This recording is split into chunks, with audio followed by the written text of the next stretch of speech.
Fietsers, renners, de bootjes en campers die komen ook weer dak omheen. Dus dat is gewoon heel leuk. Ja, dus het wordt gewoon weer wat drukker. Ja. De komende paar weken verwachten we wel dat er steeds meer toeristen komen. En dat er eigenlijk wel, dat het gewoon wel druk wordt in de stad. En dat mensen gewoon, die zijn er echt weer om taal om de ruut. Nou, we hebben hele leuke tips natuurlijk. We hebben hier 18 verschillende smaken. Alle dagen scheppen we, eigenlijk wel honderden ijskoos. Dus dat is best wel zwaar.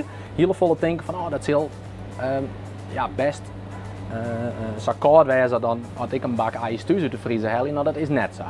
Deze vitrine die staat natuurlijk op een hele andere temperatuur dan de vriezer thuis. Die staat vaak op min 18 of min 20. Nou, dan is het wel heel handig om dat eventjes van tevoren uit de vriezer te halen.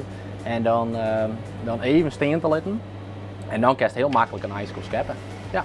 En kun je misschien laten hoe ze dat doet? Ja, zullen we dat even laten? Ja, als we een ijskoos scheppen, dan scheppen we vaak van de ene kant van de bak naar de andere kant van de bak. En als Jos erdoor, dan draait het baltje er heel mooi in. Trots zo'n hindermeidje wel dit wel heel verschillende dingen. En dat is van monsieur-ijs tot pista's met frambozen en witte chocola. Soms denk je van die combinatie is dat wel lekker. Maar dat is gewoon echt de gok. Die staan weer in maast en dan maast even zeggen van dan proeven. En dan komen ze direct nog wel voor weer om. Ja, dus dat is gewoon leuk.